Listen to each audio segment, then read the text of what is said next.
There we go. Thanks everyone for joining us today. We're here to talk about time efficient menus, but before we begin, I would like to acknowledge the traditional owners of the land from across Queensland. We pay our respects to the elders past, present and emerging, for they hold the memories, the traditions, the culture and the hopes of Aboriginal and Torres Strait Islander peoples across the state. Now, being that it is a small room today, we might actually do our introductions. We haven't been able to do this for a few weeks.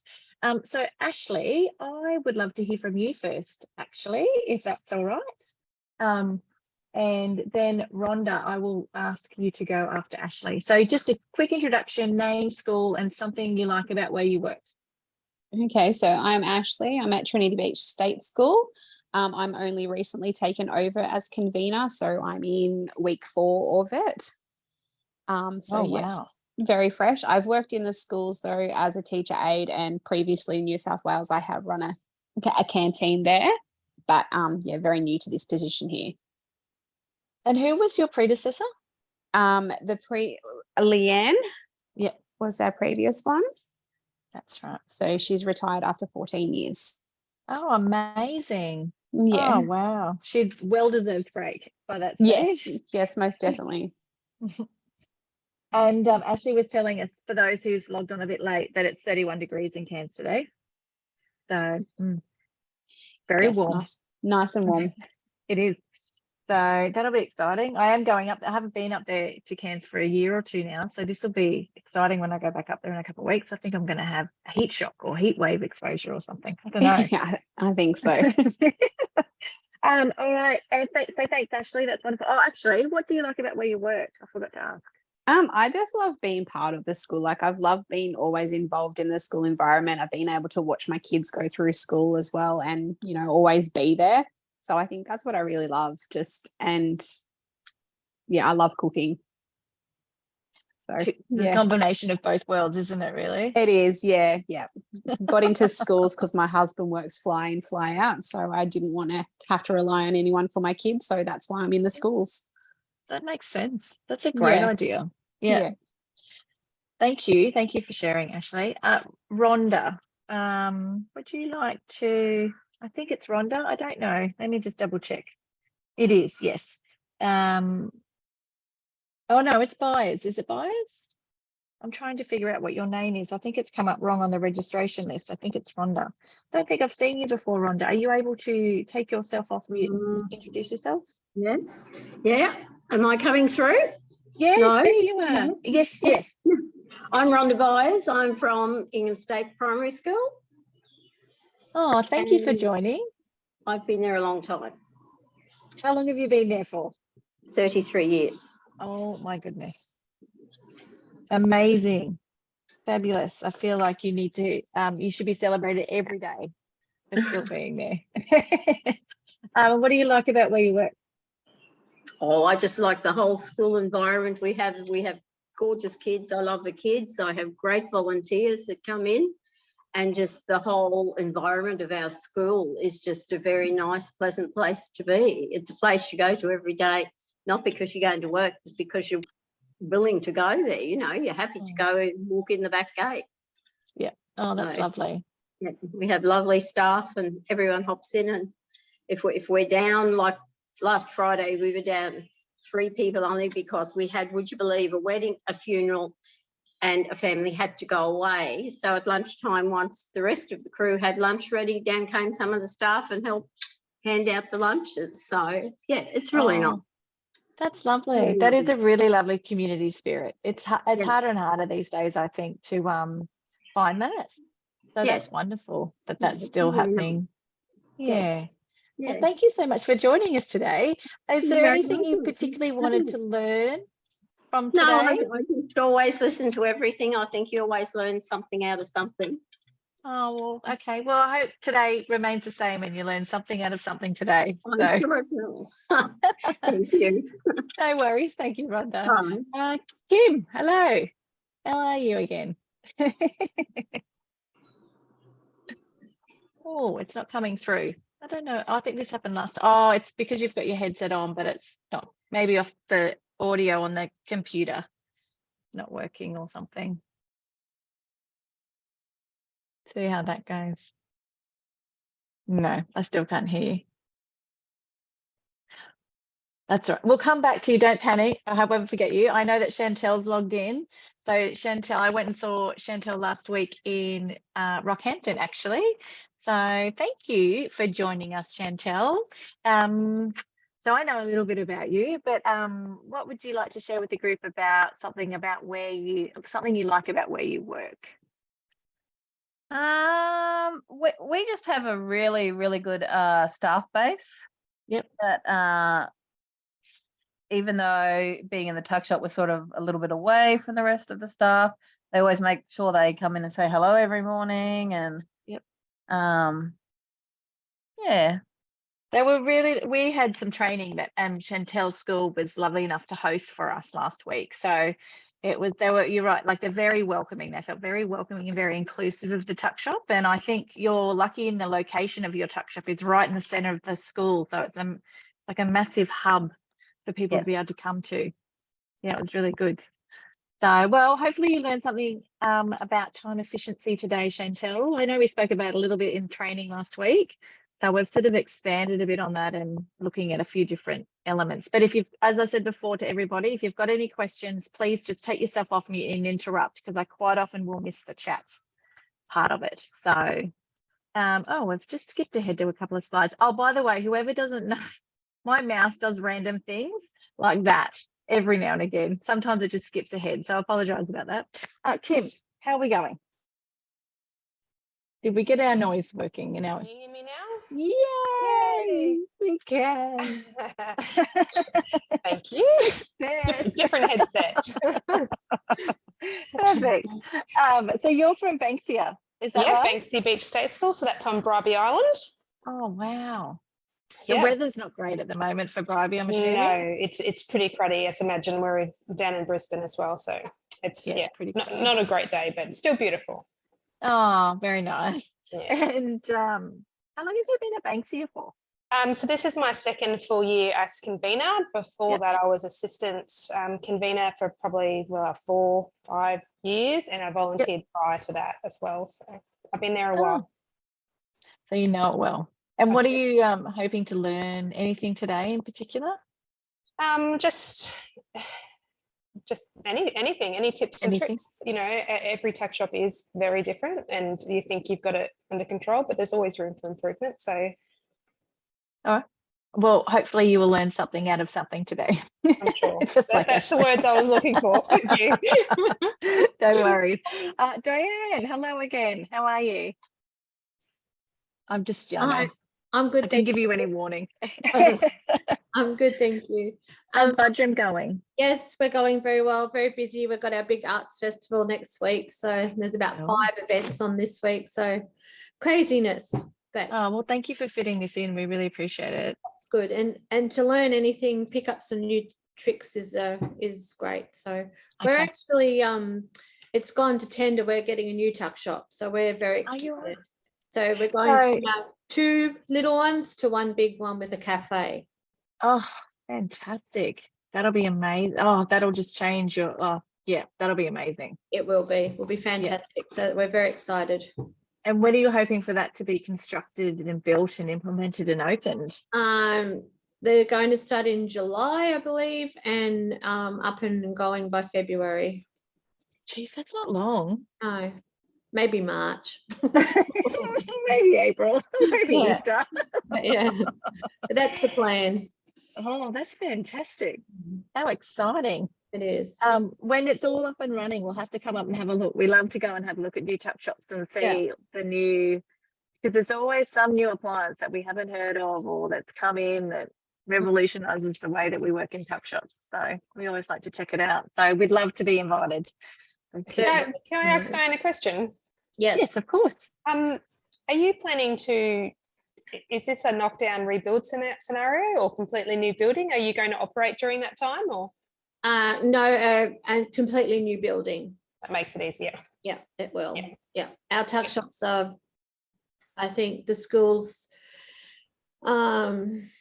in the 40 something year old, and I think the tuck shops have been there since. So we've had refurbishment along the way, but We're still serving over the counter, so looking forward to self-service and like a proper cold room and things like that would just be amazing. Sounds Mm. great. Absolutely. The self-service revolutionizes the way like high school tuck shops can operate. Like it's just, Absolutely. Yeah. really changes the way of the world. So, and there's always, I'm actually heading up to look at some new tuck shops soon that have just done the very same thing. So I'll have a look and let you know what we find out. Yes, because we're still doing all the research and Okay. ideas and the business Well, manager is still putting plans together. So any information or I do as in actually. staffing and all Yeah. that kind of thing. Yeah. I know this is a bit random, but so Madonna from Cavendish State High, so she's going to be at the ABC conference, but she's excellent. So if you want to get in contact with her, and they have a fully self-service tuck shop high school canteen that's been, I think they did their remodel about 5 years ago. Yeah. So I'll get you her details, and she's a co-convener there with Roberta. And yeah, maybe they might be able to share some of what they wish they still had and what they wanted to change. And Yeah. I'll get you in contact with her. Thank you. Thank you. No, that's okay. No worries. All Can right. I Well, ask? yes, Can I ask, your trip to Cairns, is that coming to the Trinity Beach State School? it is. The new tuck shop there. Yes, I'm going to come and Yes. see that state school. I'm very excited, actually. Yeah, yeah. So, because that's been in operation since Easter, is that right? So we only opened on the first day of this term. Yeah. So it's been out of action for about 9 months, I think. So they've been working out of 2 separate kitchens, and we finally opened the new one. And is it just change, like again, like just revolutionize the way that you can use the so food that you can produce and like I said, I'm only new to it. So I came in on the second last week of last term, and I experienced how they've been working through the 2 tuck shops. But even just me being a newie there, noticing the difference just in that, it's amazing. Oh, wonderful. Well, there you go, Diane. There's another person that can talk to you through. So you'll also get CC'd into an email at the end of this. So you've got each other's contact details as well via email. Actually, you're right. If Diane gives you sends you an email, and even if it passes it on to the team that was sort of working through the transition. Yeah, that's okay. Yeah, thanks, Ashley. That's wonderful. Yeah, and I'm very excited to come up and see your school. We've heard a lot about it. We've been very excited about this renovation. It's been coming for a while. Yeah. All right. Well, let's get into it. We're here today to talk about time efficiency. I guess the big thing to remember when it comes, and we probably all know this, but it's not about working the hardest and the longest to get everything done. It's about being able to produce what you want to produce with the least amount of wasted resources.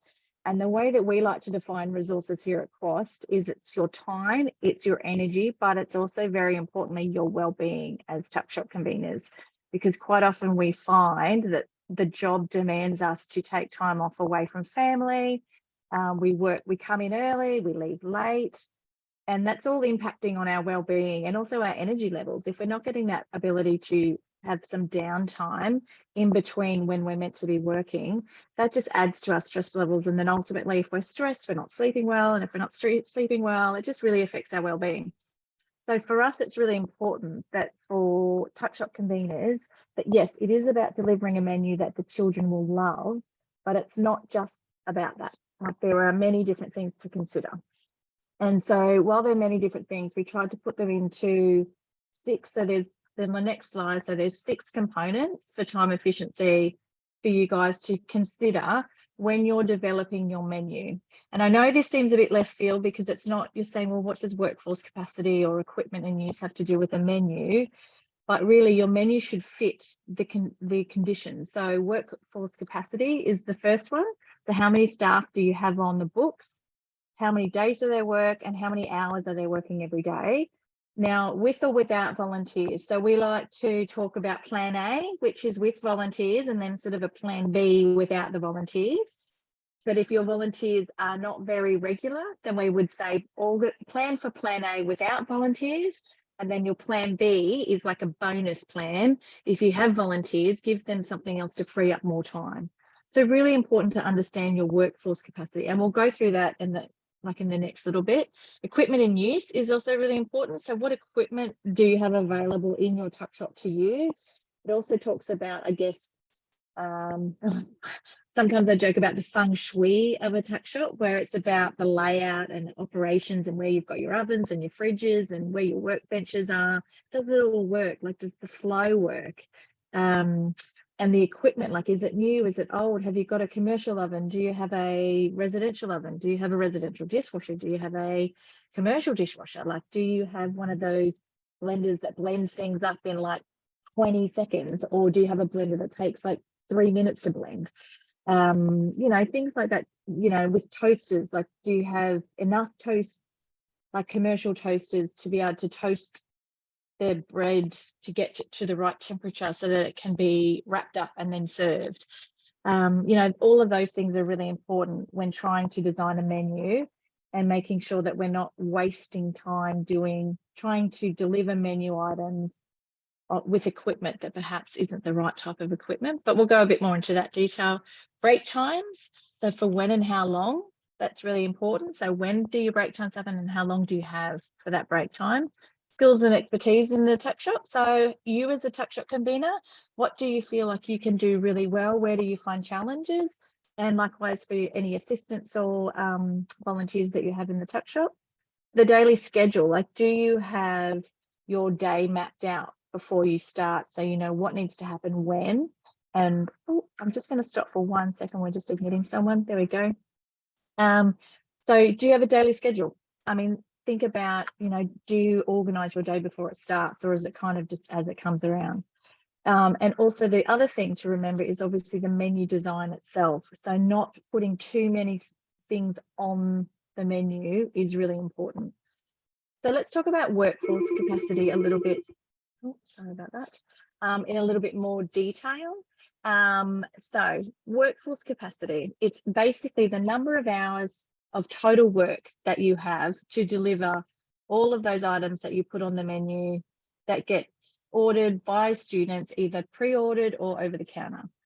So things you need to consider, which we spoke about: how many staff, your working hours, and your days of work.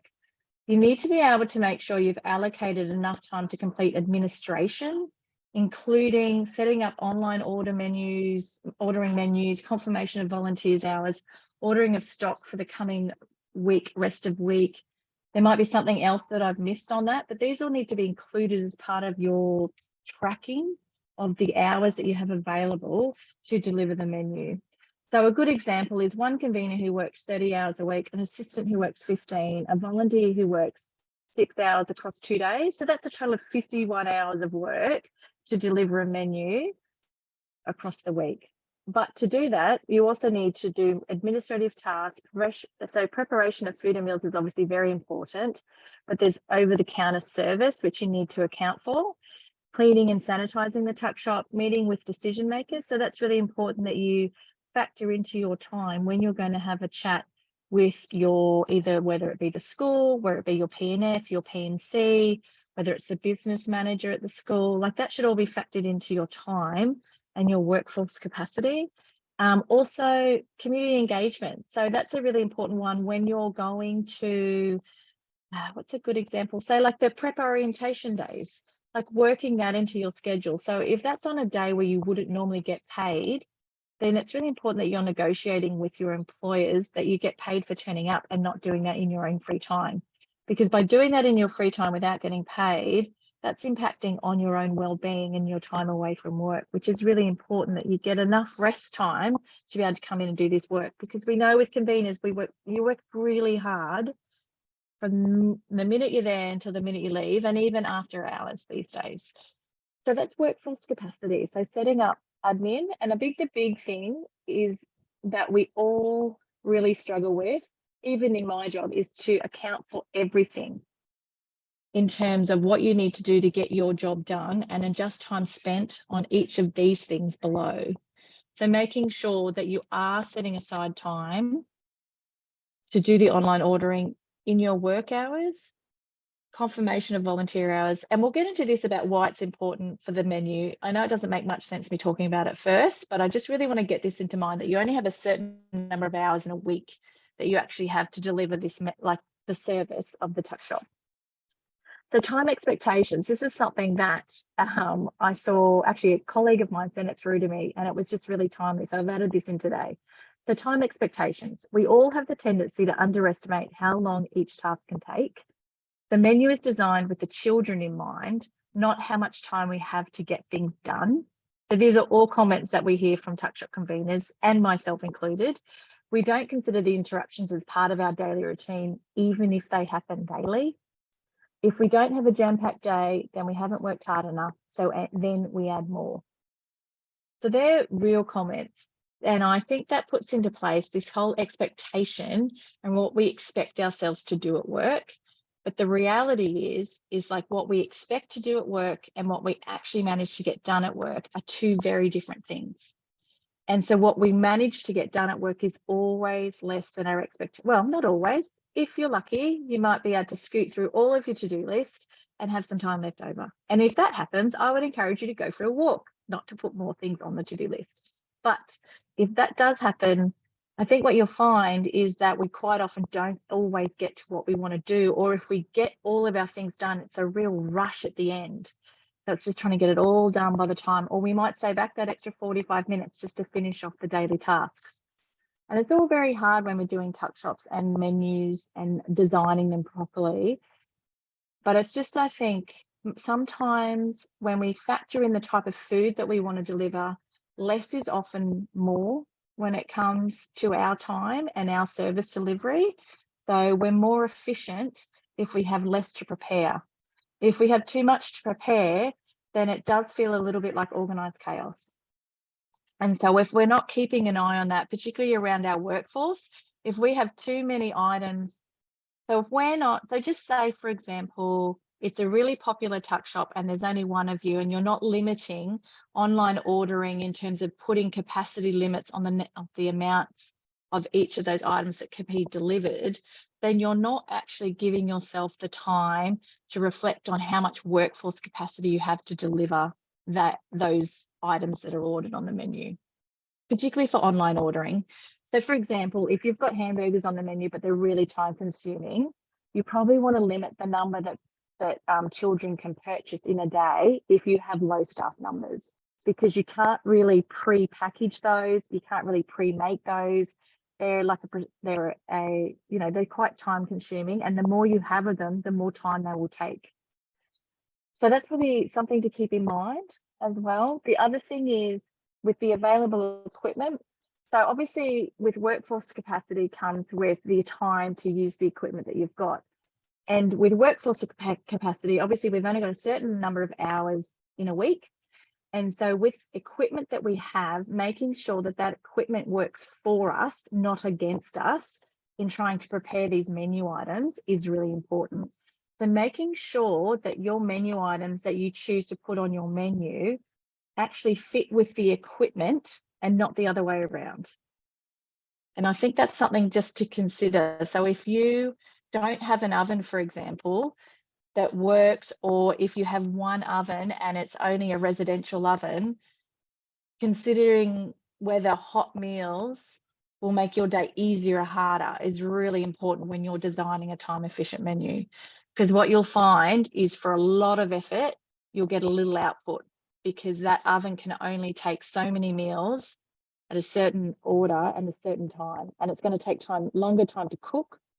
And so if you don't have the capacity to do large batches of cooking on the day, perhaps a large variety of hot meals is not your best option for that tuck shop menu, because that makes it not time efficient, because you're actually spending more time doing on a task using your equipment that actually isn't really suited to that menu item. The other thing that we've got here actually that I just wanted to show you really quickly is we've got this limited equipment sample menu. So I'm just going to see if this works for you. I'm going to try and bring it up. Let me just see, you're still on that screen. Where is this? Just going to stop sharing for 1 second, and then I'm going to bring it up, because I really do want you to see this, because this is, if you have a small tuck shop, or if your tuck shop is limited in terms of what it can deliver, this is a really cool it's just a cool menu to look at because it puts it in perspective that actually you can actually have way too much on your plate. And if you actually just deliver to the size and the limitations of your own tuck shop, you'll be much better placed. So here we go. So this is you can see this is on our website, but as you can see, it has very limited items on here because it has a small tuck shop. This tuck shop basically it was very tiny. It didn't really have an oven, if I'm going to be honest. So what you'll find here is a lot of items that are made using bench or small equipment. So we have obviously sandwiches, fine. Coleslaw with chicken strips. So the chicken strips were able to be cooked in an air fryer, but again, the air fryer doesn't have a lot of capacity. So that's really limiting in terms of what they could offer.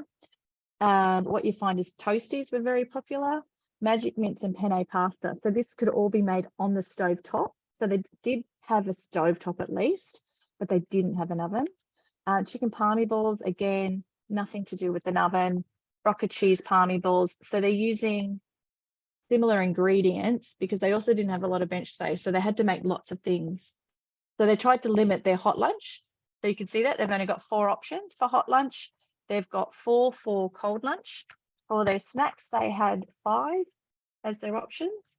And drinks, they had 5 as well. We've obviously taken off their personal details, so you can't find out who they are. And we've just done up their menu in a pretty way using some of our design techniques. But yeah, so corn on the cob, easy to do in a microwave or on the stove. Veggie sticks with hummus, no cooking required. Pieces of fruit, easy to chop up. Fruit muffin, they actually would bring them in from home. So that was like a home bake that they would get the school community to do on their behalf. And the yogurt berry crunch, no oven required there. So that's a menu that's adapted itself to the equipment that was available. And if you have a think, so if you're struggling in terms of what you're trying to do, some menu items, and you don't really have the equipment that helps you to do it in bulk or do it in volume, it's just a matter of looking at that menu again and looking at potentially changing some of those menu items to make them more suitable to what you have in your kitchen. So that's probably the first thing around the available equipment. What we also have, and now I'll take that away. So I'm just going to, now you should be able to, yes, we're back. Excellent. I figured that out. How good. I'm so smart. I often lose the screen. So I'm so good. I'm getting better, guys. Equipment. So these are the time saver ones that we recommend. So if you are busy and you want to keep all your things on the menu, these are the things that we definitely recommend you start investigating to see if it's something. And for those that have just had a brand new kitchen, you're probably all over these. But a blender and a food processor that is quick. So you need one that blurs it in like 20 seconds. So particularly for blending, for food processors, you can change the blade and change the setting. So then you can, if you don't want it to be pureed, but you still need all of your vegetables. Oh, I see my mouth's did it again. I've got to stop touching my mouth. Commercial dishwasher, because you can wash something in 30 seconds rather than 2 hours. Massive difference to kitchens that are really busy. A commercial dishwasher will revolutionize the way that you use your tuck shop and the way you do your washing up. A stand mixer. So this is that bottom right one down there. So this is above and beyond using hand beaters. This is about setting and forgetting. And because these are industrial ones, they can take volume and they're really quick too. And you can do all these wonderful settings with them. They're fabulous. Kitchen scales, definitely make sure you've got electronics kitchen scales that are easy to use, that you can program really quickly between grams and mils and all the rest of that, because when you're weighing out your ingredients, you need to be able to do it quickly. Whereas these ones that we buy from Kmart, they're great, but the batteries always go flat and it's really difficult to tar them and they're just a bit frustrating. Definitely getting timers in your kitchen, so making sure that you're keeping an eye on the time when it comes to doing things. So making yourself not waste too much time doing a certain task. It's about just sort of getting it done in the fastest time possible. Digital thermometers will save you a lot of time when it comes to temperature checking. So we know they're not cheap. We do recommend that you don't go for the cheapies because they can uncalibrate really quickly, and so they don't actually give you accurate readings. but they are definitely worth your time, particularly when you're trying to make sure that you're getting your food up to that 75 degrees if you're cooking it from scratch, or if you're reheating it to 60 degrees. You need to know without having to stick a probe. You can't stick a probe in every single quiche that you're making, but these digital thermometers can do it at a button and a press, and it just will be, you'll be able to do a whole hot box in a matter of like seconds. And also a big thing is clear Tupperware containers in your kit, in your fridge and your freezers. So this is one, so you can see through what you're, and labeling is also very important, but it's really important that you know, you can see at a glance where your stock is, because another thing that makes it really inefficient if you're trying to find where your stock is located and you don't quite know. So having it clear and having it labeled is really important.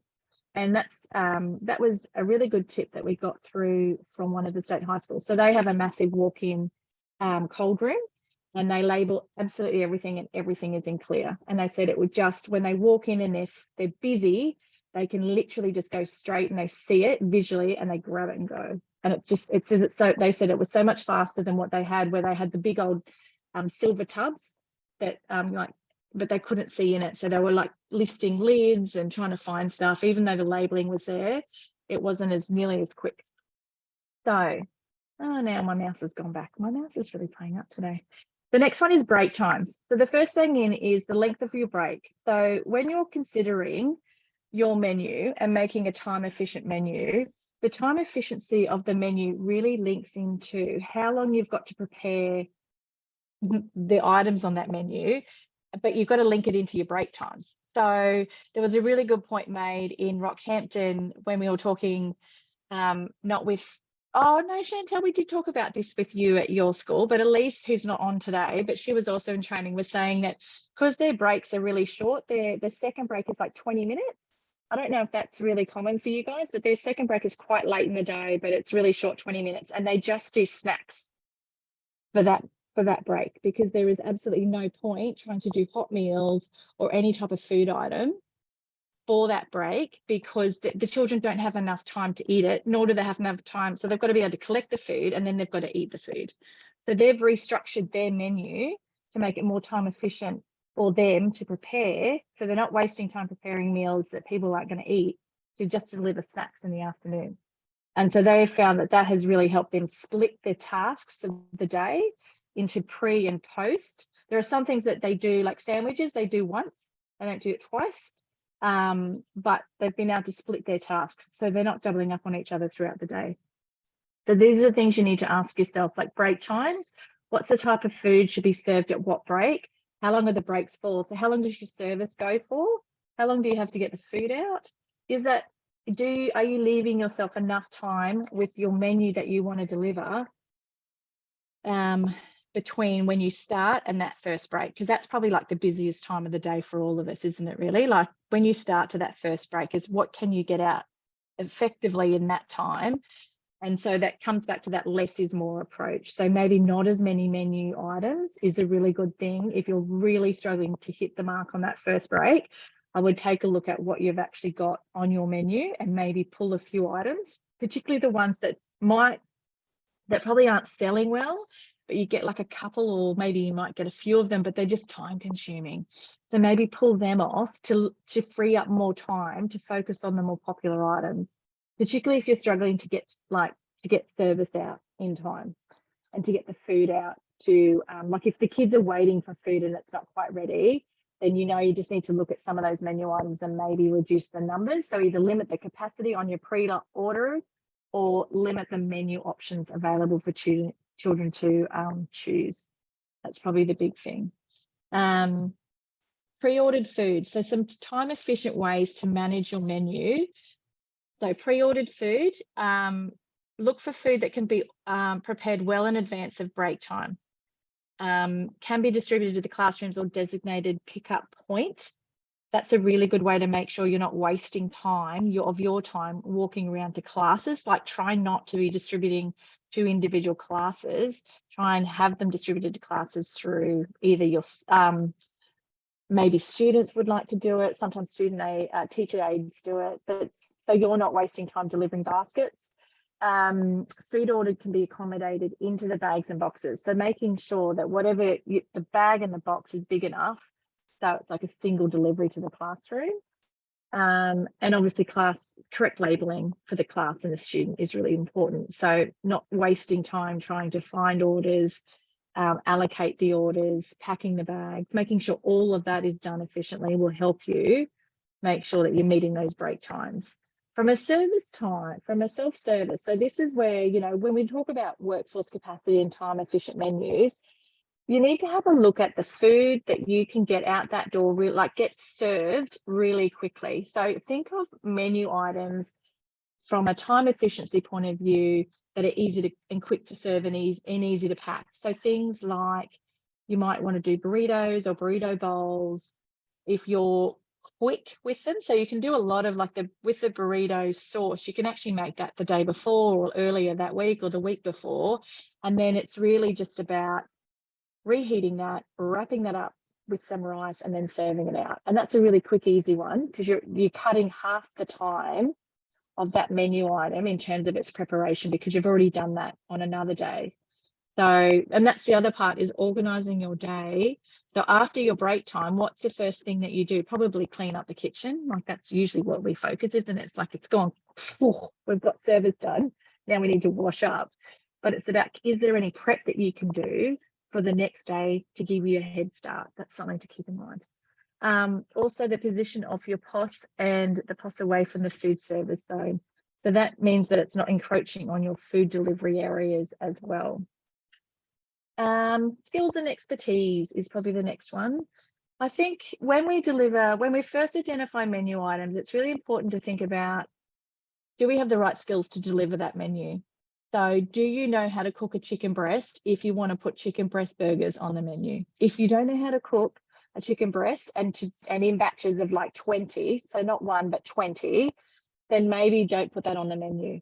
Maybe leave that as a stretch goal to say, I'm going to train myself up on how to make those chicken burgers so that I can put it in term 3 and term 4. But if you've never cooked a chicken burger before using grilled chicken, you don't want to overcook it, you don't want to undercook it. Undercooked chicken on a burger is diabolical. So making sure you can cook the food items that you're putting on your menu and easily, so that you can easily do it. So it's not, and I think it's about that familiarization of the recipes. So choosing recipes that aren't really complicated are really important from a time efficiency point of view. You want as minimal steps as possible to get that food from the food, like the individual food ingredients, to the finished product as possible. So if you have anything more than about 5 or 6 steps, I think from something homemade is probably too much. But again, if you're very good at cooking, then that might be too easy for you and you might be able to increase the capacity of what you can deliver. But you need to make sure it's to your own skill level that you can deliver. The other thing is also your team. Like whilst you can deliver that, just make sure that whatever activities you're giving your team to deliver that day, so whatever the food item is that you're asking them to prepare, you have the confidence that they can do that food item without too much supervision. Because then that's just wasting your time if you have to oversee them deliver that food item. So that's another way of making sure in terms of delivering that time efficiency menu that you're giving whoever's preparing those meals is able to prepare them quickly and without a lot of supervision. Obviously the first couple of times you need to walk them through it, but after that they need to be able to do it without too much instruction. Or if they need instruction, then maybe look at giving them recipe cards and writing everything down. So then they've got a point of reference to refer to. It's a much more efficient way of running the menu than you having to give them individual instructions all the time. So menu design, this is probably the most exciting part of today. So in terms of the biggest recommendation is really to limit the menu from a time efficiency point of view. So less really is more. And if someone has an idea about putting something on the menu, the best thing is to say, that's fine, but something else has to go. So it's not about increasing the variety on the menu. It's about keeping it at a respectable and manageable level for you as the Tuckshop convener, because ultimately it all comes back to you. But big things are, in terms of limiting the menu, so similar based ingredients across many different items is a really good idea. Minimizing assembled before service items, which means try not to have too many last minute sandwiches, wraps, burgers and pizzas. So you can have sandwiches, wraps, burgers and pizzas, but if you have, like, just say your first break is really quite early on in the day and you offer sandwiches and wraps, maybe offer sandwiches instead of wraps rather than both, because they are both very time consuming. And if you have a lot of them, then they do take quite a lot of time, and they can be quite labor intensive if you have lots of different options. The other labor intensive items that we quite often see these days are homemade sausage rolls and other phyllo pastry products. So they're amazing that you can serve sausage rolls in the tuck shop, but they do take a lot of time to bake and to cook, because you've got to get the pastry, then you've got to get all of the ingredients together, then you've got to cook then you've got to put it all in so there's a lot of steps. And so there's a lot of prep that happens. It's not something that you can do really quickly on the run. Maximizing batch cooking, so wet dishes and pre-portioning them. So I spoke before about beef burritos, so they're a really good one. Spaghetti bolognese is an excellent one. Do as many batch cooking wet dishes as you can on your menu, and that will save you a lot of time when it comes to service and getting that food out quickly on the day. And I guess what I was saying before was going back to that menu matches the equipment. So a good point to think about is, I know that chicken nuggets are really important to children at the moment. It seems to be the flavour across tuck shops in Queensland. It used to be hash browns about 5 years ago, but I'm now the firm belief that chicken nuggets are back in style. The issue with chicken nuggets is they require a lot of space to cook. And if they're really popular, you need to consider, do you have the capacity to cook 60 chicken nuggets in a day? Because if you don't, maybe limit the amount that children can buy of the chicken nuggets, maybe offer them at one break instead of two, because once you start cooking them, you have to keep them warm, and you can't really stack chicken nuggets on top of each other for an extended period of time, because they do tend to damage each other. But look at a way that you could maybe cook them and then package them up in a safe way so they're not taking up all of your hot box space. And that means that you can't use that hot box then for other items. So is that really an efficient use of your kitchen equipment, but also efficient menu item in terms of they're quite time consuming when you've got to start moving them around and packing them up, and they take up so much space, and and once they're warm, you can't ever let them go cold again. So they have to stay warm the whole time. So just have a look at that. We've got loads of sample menus on our website as well, so please do have a look at those. The next one is, again, we sort of spoke about this earlier, but I did want to talk about this again. Plan the menu based on the equipment. So a good point is toasties. So toasties are also really popular, particularly coming into winter. Make sure though that you have a toaster, or I guess a commercial toaster or even a residential toaster that actually has capacity to be able to deliver, say 20, 30, I don't know, whatever your numbers are. But do you have to start making your toasties 3 hours before service just to make sure that you've been able to you've allocated enough time to get them done? Because then you have to keep them hot for those 3 hours. Whereas if you have a bigger toaster machine, you can maybe start making them an hour and a half out before service. And then so you've got an hour and a half back where you haven't been trying to get nothing but toasties done the whole morning. So think about that from a capacity point of view of the equipment, but also yourself, because toasted sandwiches are quite time consuming to prepare and pull together and then store and then keep warm, and it requires a lot of forethought to make sure that it's all happening and that you haven't missed a number. It's really common that we always tend to forget. I don't know, toasted sandwiches seem just to get lost somehow in tuck shops. I don't know how it happens. I feel like we do the count and we do the tally, and then it's like, oh, we're still short of ham and cheese. I don't even know how that happened. I've just spent all morning doing ham and cheese toasty. But yes, it's happened a few times. I don't know why. It's just one of those things. I think it's like socks in the washing machine. They just disappear. Now, with your pre-ordering, try and do the cutoff the day before rather than the morning of. So, because if you do have a massive pre-order and you do need to go to the shops, you don't want to find that out at 8 o'clock in the morning when you need to start prepping for the day. You want to know that at least the night before so that you can get to the shops to get the groceries to then get to work.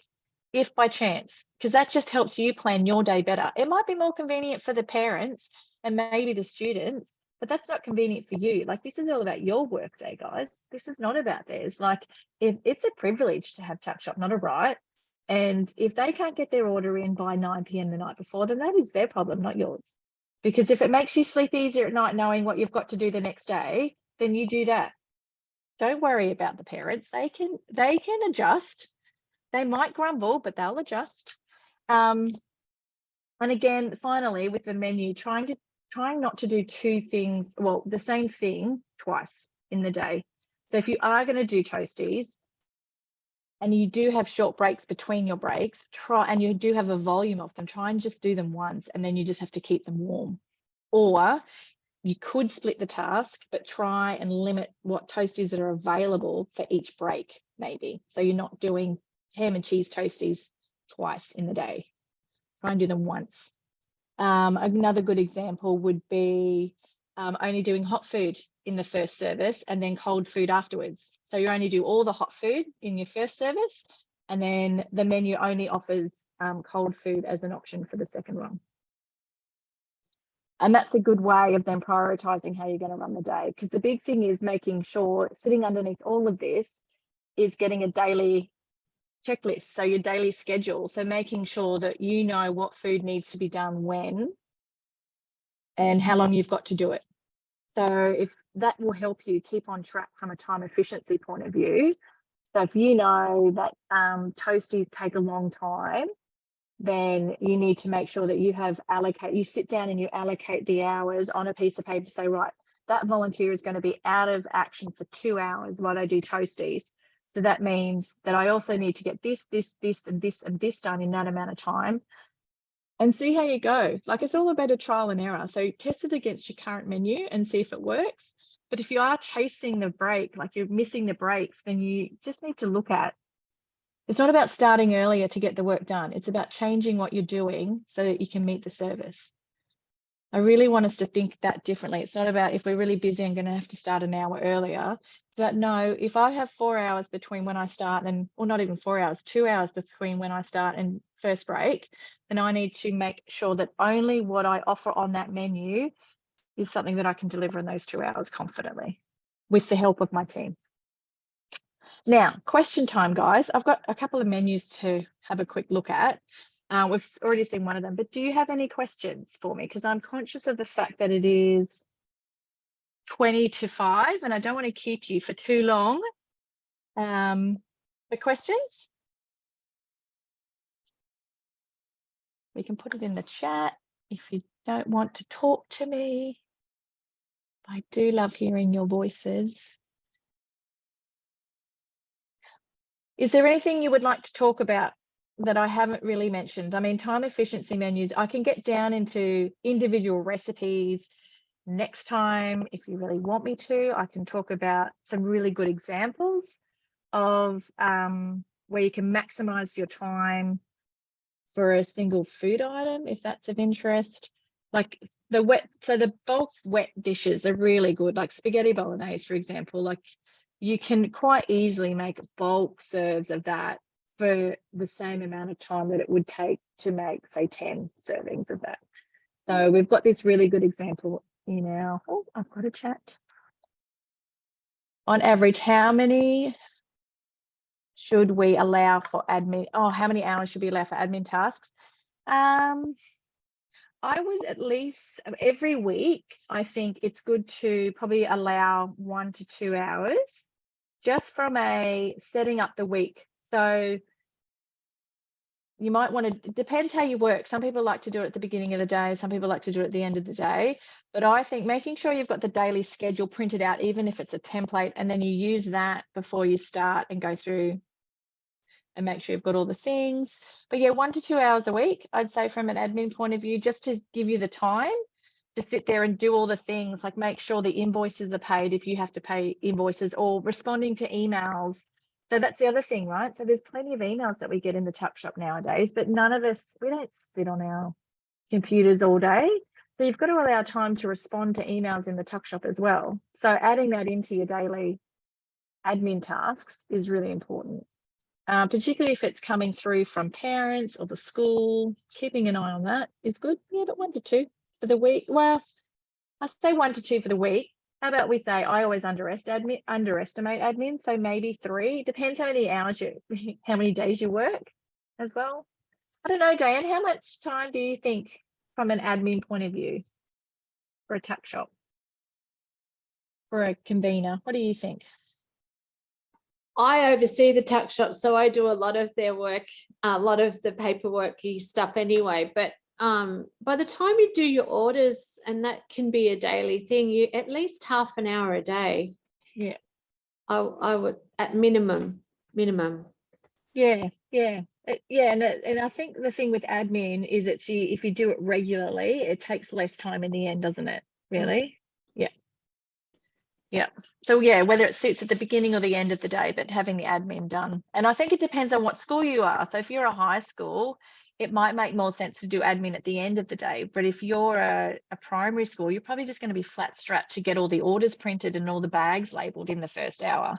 So you might not have that luxury of doing the office admin first thing in the morning. Because we also don't want you starting at 6 a.m. Like, people need to sleep, and you have a family to see, and kids to feed breakfast to, and dogs to walk. That's all very important, and you should be able to do that as well as be a tuck shop convener. What else? Any other questions? Oh, it depends on the week of the term. Absolutely. There is more probably admin work at the beginning and the end of each term than there are during the middle. Like stock take, for example. I didn't mention that because I didn't want to scare you. Every time I mention stock take, it's like I see tuck shop conveners shudder. But making sure you're setting aside time for stock take of your items is really important. It keeps you on track. Stock take doesn't actually scare me. Oh, Kim. Well, we might have to use you as a case study then. Some people do love stock take and some people hate it. Like, I do think it depends on your personality as to whether you love it or don't. I've got a very awesome Excel spreadsheet that flows through to my pricing spreadsheet. So it'll change one, it changes it all. Wow. Okay. That sounds amazing. It took a long time to get in place. Yeah, I've actually been talking about that here though. Like, that's something that I recommend when we do our training. And like, it's just, I get really excited about Excel spreadsheets talking to each other. I'm a bit of a nerd that way. And so when I start talking about your menu plans, and then when you price up your menus, and then you can do this, and then you do that, and if you do your stock taking, the same thing, and all you have to do is change the number once, and it'll just update like this. Exactly. Like, I get excited by that stuff. Yes, you and I could talk about this for hours, Kim. We could. What about anything else that you would like to know about time efficiency from a menu? So I guess the big takeaways are probably going to be, we're not going to do, the big things are, from a time efficiency, less is more. So we always anticipate, or we always think we can do more than what we actually get done in a day. So if we think that we can do it all, maybe pull back and go 75% of what we think we can do. That might be a good benchmark to start at. So if you've got 7 items on the menu and you think that that's achievable, why don't you start with 5? Like, if you are struggling, pull it back to 5 menu items. And if you can do those 5 easily, then look at increasing your menu if you do find you have time. But I can promise you that the children will still buy the food, even if there's less options available for you. You don't need to have 20 options for every child. You just need to make sure you've got the right number of options for you to be able to get all those meals out that you need to get out in the time that you need to. And it's not, it's challenging because it's like a real pressure cooker time in that first sort of 3 hours of the tuck shop in the morning. So making sure you've got enough time to do that. What else? Skills, making sure you can actually deliver on what you put them in. Like this, I met a tuck shop convener who really struggled to cook meat because she was a vegetarian, and it was very challenging for her to be able to do that. So she ended up having to give the meat cooking away to her assistant or to her volunteer, because for her, it was just a real thing. But she wanted to keep it on the menu. So she reallocated that task to someone else to do, rather than her force it, because she found it quite stressful at work. So then that really affected her enjoyment of the job. that was interesting. Anything else, guys? I think it's like sushi, unless you could make it really well, it is so time consuming. You're better off just outsourcing it. So sometimes, I mean, we know that the products that we make ourselves, we make more money on, but there's sometimes you've just got to let something go if you really want to have Yeah. it. That's very true, actually, because it's like you read my mind, Diane. I was going to, not a breakout session, but I was going to put this to you. What is the menu item that you currently have that you find a challenge, or something that you would like to put on the menu, but you're just worried about what it would be? But it's so, like, sushi is one of those things, like I can't roll sushi. So it either has to be a machine that does it, like, you know, those pre-rolly things, or someone else does it. And I'm slow because so don't give me sushi to roll. I would prefer to order it in, and then it's just done and it's easy for me. What else? What's another food item that's become popular? Let me think. What do we get lots of questions on? Oh, I think a good one would be curries for winter, like from a time efficiency point of view, because it's a wet dish, but it's winter, so they're becoming really popular. So looking at something like that would be good, I think, from a menu item. You can make a lot, and you put it into a slow cooker, and whether you double the recipe or triple the recipe, the only difference is whether it's on for 4 hours or 6 hours. So it probably will still take the same amount of prep time. And then the only thing that changes is that you might spend an extra 5 minutes portioning it out at the end and then freezing it, because if you've doubled or tripled the recipe, just a little bit longer. But curries are always a good one, I find. Anything that uses fresh meat is a challenge. So, like, particularly like chicken burgers with fresh chicken breasts or thighs or whatever you want to use. Particularly, and you have a high volume tuck shop, that's a really difficult item on a menu, because you can't rush the chicken, but you have to serve it warm. So you have to cook it as close to service as possible. So if you have chicken burgers on the menu, and just say you've got pre-orders of 30, you can't cook that chicken more than 30 minutes out from service, but you need to have an oven where you can actually have 30 chicken breasts cooked and ready to go to put onto burgers literally 5 minutes before service. So those type of menu items really stress me out, because they are time critical, and they're the ones that if something happens or if you're running behind, they're the ones that'll really affect your ability to hit service, but also affect your ability to not get so stressed during the day, because it should all flow. Like, the day should be busy, but it should flow. But if you're getting really stressed and anxious right before service, then there's something that's making that stress, and trying to understand that. What's another food item? No, can you think of anything else? Pizza. Sorry, you go. The other thing is, like, Fridays, it needs to be very simple. We all know Fridays is such a big day. So have your more complicated specials on other days, and keep Fridays very simple, because you have so many orders. And if you have something that you've got to prepare, it just makes everybody extremely stressed. That's a really good point, actually. Like, I always recommend not to do pizzas on a Friday for that reason. So pizzas on a slower day, because we removed a few items from our menu on a Friday just to cope with the load, and we've never ever had a Friday special.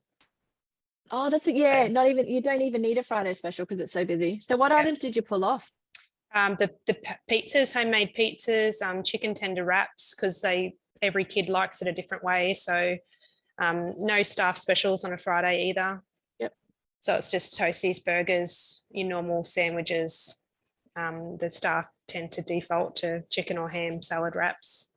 Yep. And just all the snack items. Yep. So yeah, you're just going to make it. You just got to get frees through up it, right? oven space as well, because you'll need to use your ovens, because your pie warmers don't have the capacity. So you sort of turn your oven down and use them to keep it warm as well. So yeah, And yeah, like there's sushi on a Friday for that very reason, and have it on other days. Oh, we had 78 serves of sushi this week. We make fresh Oh, So yeah, I have a dedicated Oh. volunteer that does it, thankfully. Oh my God. It's a Yeah, lot. see, that is a good example of thank God you have a volunteer that does that. She is actually an ex-convener. She is a machine. God. Yeah. See, that's excellent because in the absence of her, you couldn't offer that, could you? That No, was, we were ordering it in, and then I moved my sushi day because I was ordering it in. I could only get it Monday, Wednesday, Fridays, and I'd get it delivered on a Monday and serve it Tuesday, but then the quality's not as good, and I couldn't really deal with the risk of them not delivering in time. I thought I was going to be able to cope with that pressure, but then I thought, no, you know yourself better than that. You're going to stew on that all night. So in the end, I moved the day and gave my volunteer the choice to either do the sushi or move days, and I would do the sushi. But she stayed there, thankfully, and she uses one of those sushi cannon things. Yep. Smashes it out. yeah, good. 78. yeah. That's a lot. Yeah, How big's your school? about 1,100 students. Yeah, okay. That would explain Primary it. school. Yeah. It's like that's a lot for a primary school, but 1,100 students, that makes a lot of sense. Yeah. Yeah, sushi's another one because it doesn't store. You can't freeze it really well. Like you said, like it's a eat it or lose it kind of a meal, isn't it really? Yep. Very minimal waste though, so good.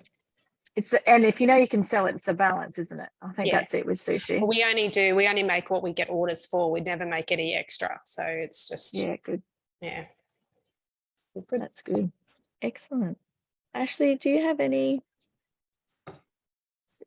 items on your menu that you find seem to be time wasters or time suckers for you? Obviously it's still a learning curve to me, but listening to that, so I asked if we can do our sushi on Fridays and not Thursdays because we do pizza on Fridays. Yep. But because if there's leftover sushi, we sell on a Friday, so that's why they wanted to keep that on Thursdays. Yeah. But no, at this stage, you know, it's still a teething process, but so far it's so good. I think we have a really high population of toasties for our school. I find it amusing how many kids actually get a toasted sandwich. How big is your school, Ashley? We're just like around the 1,000. So yeah. But I think I brought nuggets into the menu because they haven't had nuggets for years. So I brought nuggets in to try and take the load off toasted sandwiches even. And did that work? I find it has worked, yes, because there's a lot of the younger, like infant kids that are actually ordering nuggets instead now. Yeah. But I guess my main thing is I'm trying to look at things to have over the counter and not ordering, like to bring the kids in separate lunches instead. Yeah. So that's what I'm trying to do. Yeah, okay. Yeah. Oh, I mean, I'm sure it sounds like, I mean, I like that idea of providing an alternative option to like the high intensive, time consuming items and bringing in an alternative. Like that's quite often a good idea as well from a time efficiency point of view, just thinking about what an alternative might be that would work better. Yeah, so in our new tuck shop, we have the big combi oven that's on wheels, but they've delivered the wrong one, so we haven't been able to access that yet. After 9 months of waiting and they got the wrong one. So the whole reason they got that was so it could wheel around the school for functions and stuff, but the one that they provided is actually plumbed in. So and then it changes all your ruling and guidelines. You know, if it's plumbed in, it has to have a range hood above it and things like that, which is not provided also. So it's been problems on their own. But yeah, so we're still dealing like, you know, we have the 900 oven, which is great, but once we have our combi oven, it's going to be absolutely amazing. Yeah, oh yeah, they're good. And it's a shame, they are very quick. And they have all those holding trays, which are brilliant for doing those things. But even heating up food, like just all those wet food items, like quite often they're used for that. But there's just what makes them so good is there's so many shelves. Yeah.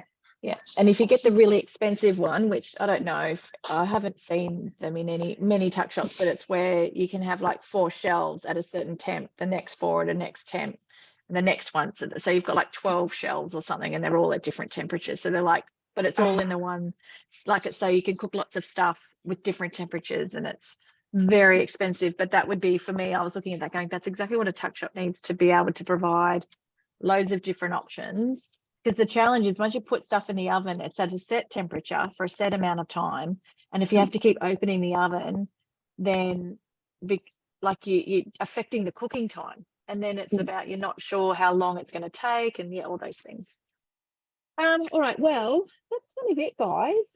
Was there anything else before we left? Anything that you would like to hear that you didn't hear about? Because what I can do is I'm always doing these things. I can rewrite a new one for you all. If it didn't quite hit the nail on the head today, or if you'd like to hear more about specific menu items, you don't have to mention it now, but I'll send an email out tomorrow morning. So maybe just email me back if there's any changes or extra info that you'd like. Let me know. But yeah, so yeah, any final words? The silence is deafening. Well, thank No, you. I'm all good. Thanks, Ashley. It's almost like the pressure, I'm isn't all it? good to too, walk thank something. you. Yeah. Rhonda, how did you go after 33 years in the business? Did you learn anything new today? Yeah, I think you always learn something new. Like, it makes you think about what's on your menu and just how fast you and the team are working and have you got everything in the right place? No, it was really good. Oh, you're a sweetheart. Thank you, Rhonda. Thank you very much. Chantel, have you seen enough of me in the last 2 weeks yet? Or No, it's always helpful. Always good to get other people's insight, I think. yeah. Especially when Well, you're so used to running something the same way over and over again that you just sort of get stuck, don't you, sometimes? yes, and you don't realise that there's a different way of doing things or a different way of organising. So Chantel's really lucky. In her tuck shop, she has 4 sinks. Like, that's amazing. Actually, there's 4 5. sinks. Oh, 5. Sorry, 5. There's one outside, I forgot. And it's No, just like, me, it's just one person. my 5 sinks. But you could fill them all up with dishes, no worries. Oh, amazing new tuck shop with 5 sinks. I just love that sort of stuff. It's like, no, you don't have a big oven, but you got 5 sinks. So there you go. Yay, Good thank job. you. Yep. All right. Well, thanks again, guys, for tuning in. If you've got any questions, please do email me. I think most of you would have my details now, but let me go right back to the beginning just in case you don't. Reverse all these slides. Where are we? There I am. So that's my mobile phone number and that's my email. So if you do need to email me or call me at any stage, if you've got a question, just call me or call the office line. It'll be me or one of the ladies picking up. So yeah, thanks everybody for tuning in. Thanks, And we will actually see you next week or in a future network meeting whenever you can make it. Bye, guys. Bye.